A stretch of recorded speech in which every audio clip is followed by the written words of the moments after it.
Estimados alumnos, a partir de la presente sesión y hasta el final del curso, vamos a examinar temas que corresponden al estudio de las finanzas a corto plazo. Ahora es tiempo de echar una mirada a la administración de los activos y pasivos de corto plazo. Los activos y pasivos de corto plazo o circulantes se conocen colectivamente como capital de trabajo.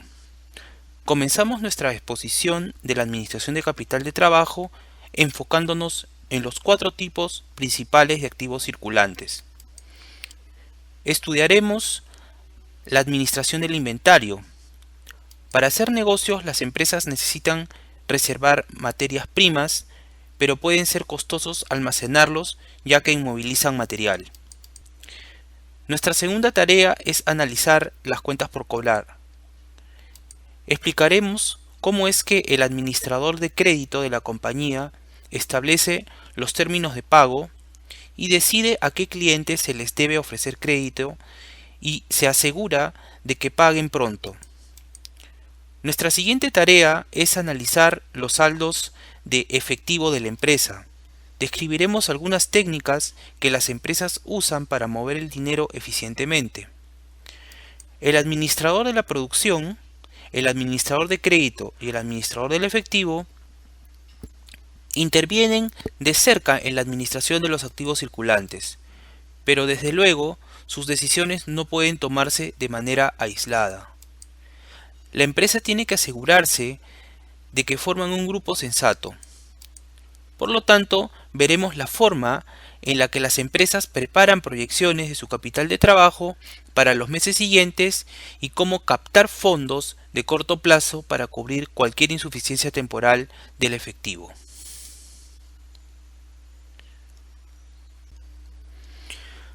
Las finanzas de corto plazo se mueven con estos componentes.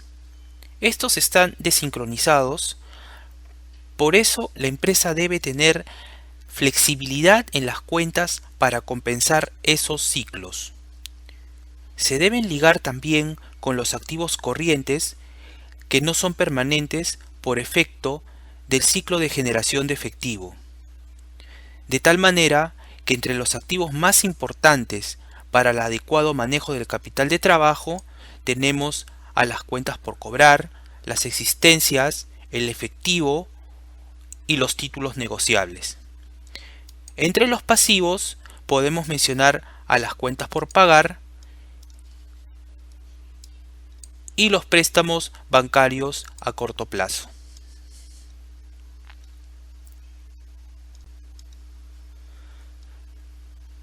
La presentación del activo y pasivo circulante de acuerdo a la clasificación que acabamos de efectuar permite la determinación de una magnitud de gran importancia para el estudio de la liquidez de la empresa y en consecuencia para evaluar la capacidad de la misma para hacer frente a los compromisos financieros a corto plazo. Se trata del capital circulante, también denominado fondo de maniobra o fondo de rotación, definido como la diferencia entre el activo circulante y el pasivo circulante. Representa, por tanto, la parte del activo circulante que queda libre una vez atendidos los compromisos a corto plazo. Si esta magnitud se analiza desde el punto de vista de la financiación, el capital circulante o fondo maniobra representa la parte del activo circulante no financiada con deuda a corto plazo, sino con recursos a largo plazo.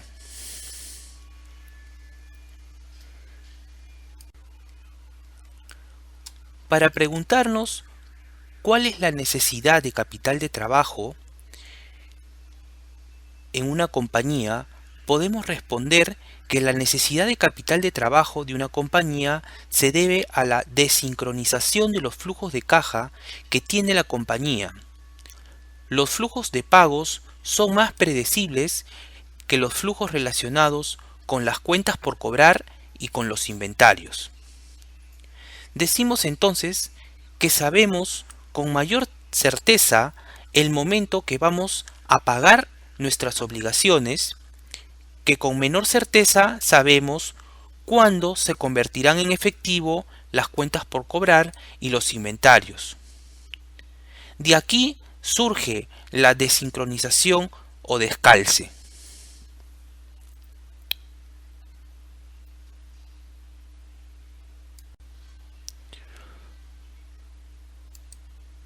Muchas corporaciones tienen incapacidad para igualar las entradas y salidas de efectivo. Prácticamente se hace imposible. Mucho tendrá que ver la industria en la que compite la empresa. Por tal razón, se hace necesario fuertes entradas de caja que puedan cubrir ampliamente los pasivos. No cabe duda de que el capital circulante es una medida de la capacidad de la compañía para hacer frente a sus compromisos en el corto plazo.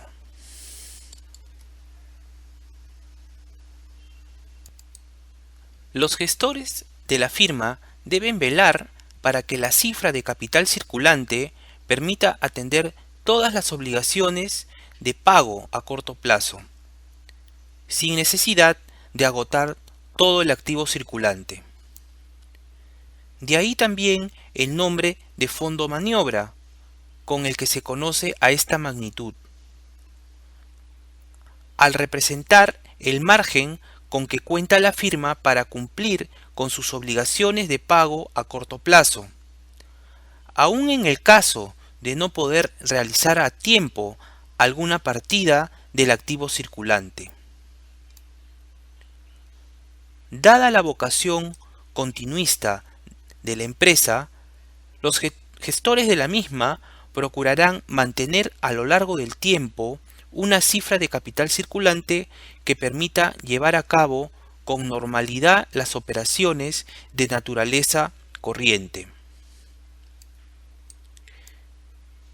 tanto de la explotación como ajenas a la misma. De ahí que puede hablarse de la existencia de un activo circulante permanente, planteamiento que nos acerca a la visión de fondo que se le atribuye al capital de trabajo.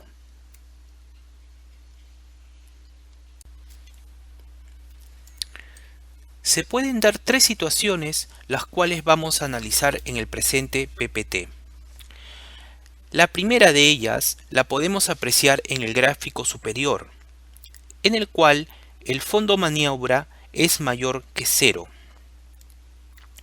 Esto significa que para la empresa se encuentra financiando sus activos corrientes tanto con pasivo corriente como con pasivo no corriente. Quiere decir que existe el suficiente efectivo y podrá pagar sus deudas oportunamente. En el segundo caso, podemos apreciar que el fondo maniobra es igual a cero. Significa que la empresa se encuentra financiando su ciclo de explotación con recursos a corto plazo, siendo una situación de riesgo, porque en caso de no convertirse una partida del activo corriente en efectivo, podría incumplirse algún compromiso. El tercer caso, cuando el fondo maniobra es menor que cero, significa que la empresa está financiando activos fijos con deuda de corto plazo. Esta situación llevará al incumplimiento de las deudas a corto plazo y se recomendaría reestructurar la estructura financiera de la compañía.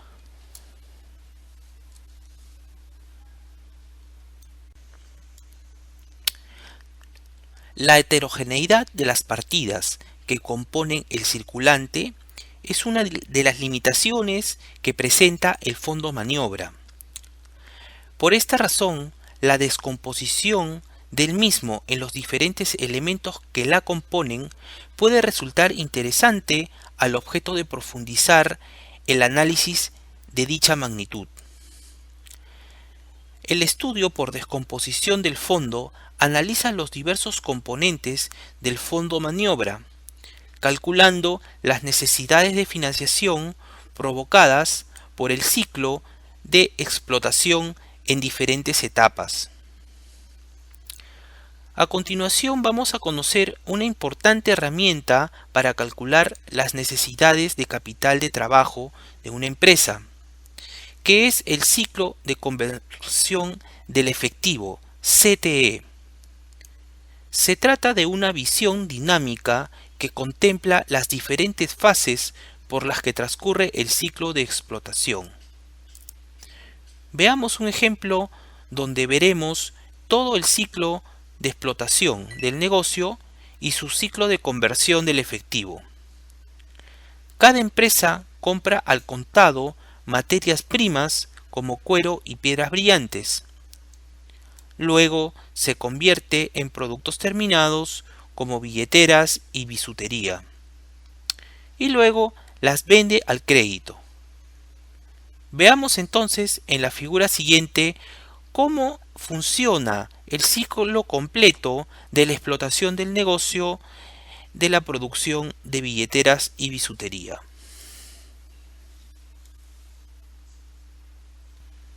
En la figura se muestran los flujos que generan estas operaciones a partir de la adquisición de materias primas. Luego, estos son transformados para convertirse en productos terminados. Posteriormente, estos son vendidos a los clientes, que finalmente se convierten en tesorería tras la liquidación de los derechos de cobro generados por la venta de productos. A partir de aquí comienza de nuevo el ciclo mediante la inversión de la tesorería en la adquisición de nuevas materias primas.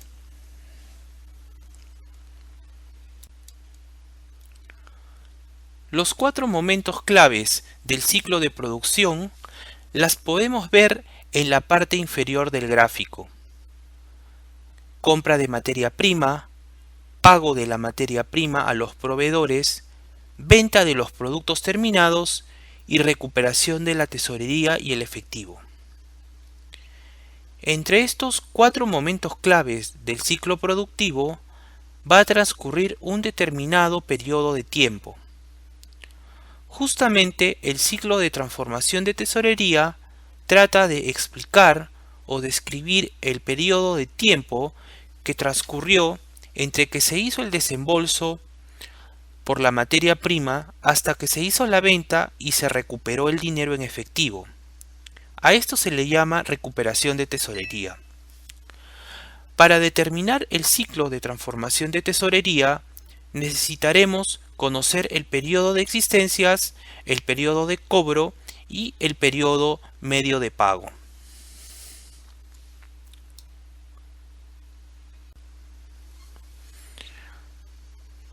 Además de la figura anterior, podemos anotar lo siguiente. El periodo medio de pago es el periodo de tiempo que transcurre entre la compra y el pago de materia prima. El periodo medio de existencias es el intervalo de tiempo que transcurre desde que la materia prima se adquiere, permanece en el almacén, se transforma y luego sale del almacén para la venta. El periodo medio de cobro es el plazo de tiempo desde la fecha en que se hace la venta y la fecha en que se efectiviza el cobro o se recupera la inversión a través de la tesorería.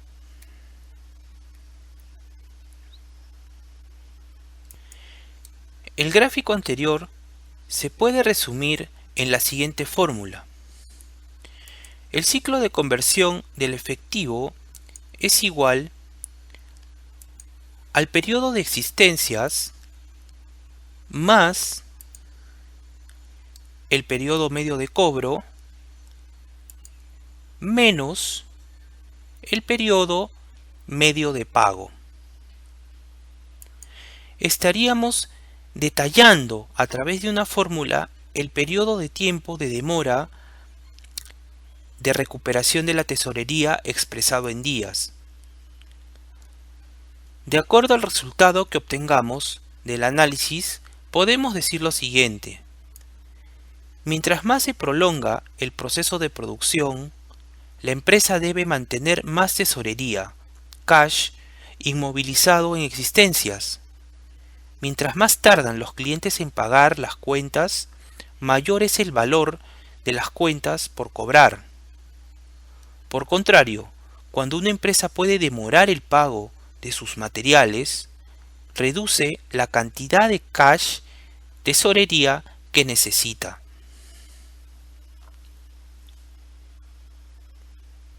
Recordemos algunos ratios financieros. Periodo de existencias o inventarios. Este ratio determina el número de días que demora la empresa en vender la mercadería que tiene en el almacén. Este ratio mide la gestión del área de ventas de la empresa y se debe evaluar de la siguiente manera. Mientras menos días se demora la empresa en vender las existencias que tiene en el almacén, mejor habrá el área de ventas hecho un trabajo.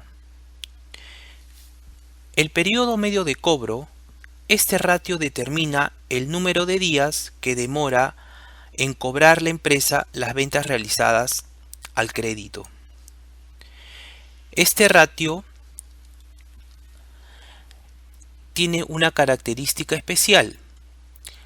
Mientras menos días se demora la empresa en cobrar las ventas a crédito, mejor gestión habrá hecho el área de cobranzas.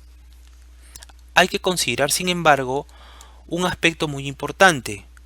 La empresa puede flexibilizar su política de cobranzas dando un plazo mayor para el pago por parte del cliente, a fin de incrementar las ventas de la empresa.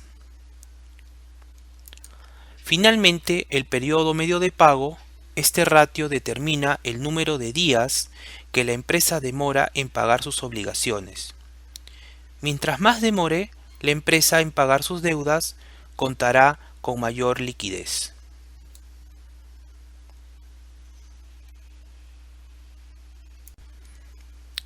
Veamos un ejemplo del ciclo de transformación de tesorería, para lo cual necesitamos los datos contables del balance general y el estado de resultados. Para el balance general tenemos la información comparativa de las cuentas existencias, cuentas por cobrar y cuentas por pagar de los años 2000 y 2001, tal como se muestra en la presentación.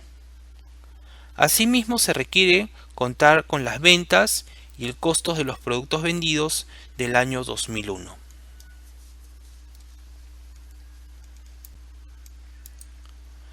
Reemplacemos los datos en la fórmula. Tenemos el periodo de existencias, 44.8 días, como resultado.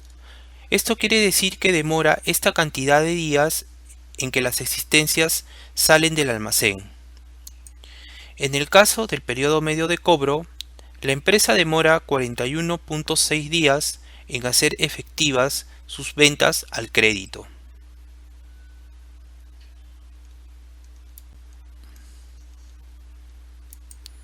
Finalmente tenemos el periodo medio de pago, que es 31.9 días.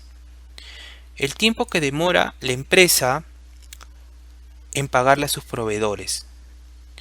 El ciclo de conversión del efectivo sería entonces 44.8 más 41.60 menos 31.90. Es igual a 54.5 días. Y se interpreta de la siguiente manera. Transcurre un periodo medio de casi 2 meses entre el momento en que la empresa hace el gasto, pagos en existencia, y el momento en que reciben los pagos correspondientes a sus clientes.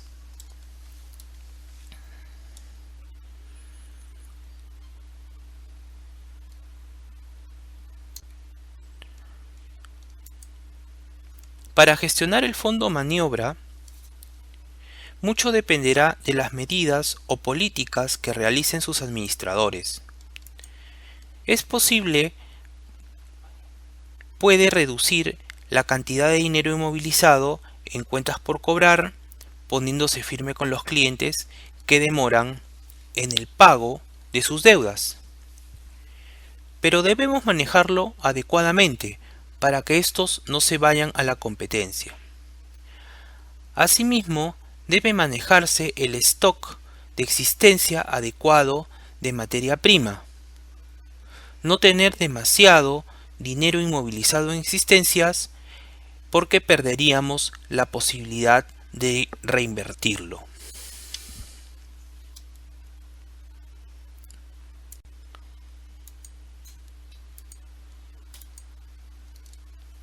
Si bien es cierto, la inversión de cuentas por cobrar tiene un efecto negativo por la cantidad de dinero que no estamos utilizando, por otro lado el beneficio serían los intereses que se cobran a los clientes por el otorgamiento del crédito.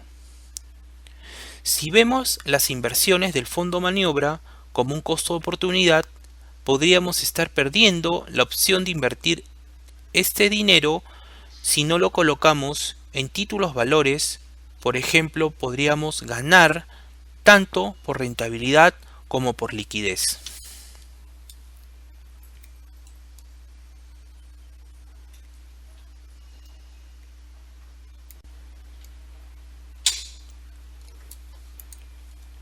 Los costos de mantenimiento es uno de los factores por el cual en muchas ocasiones las empresas postergan sus inversiones o simplemente no invierten.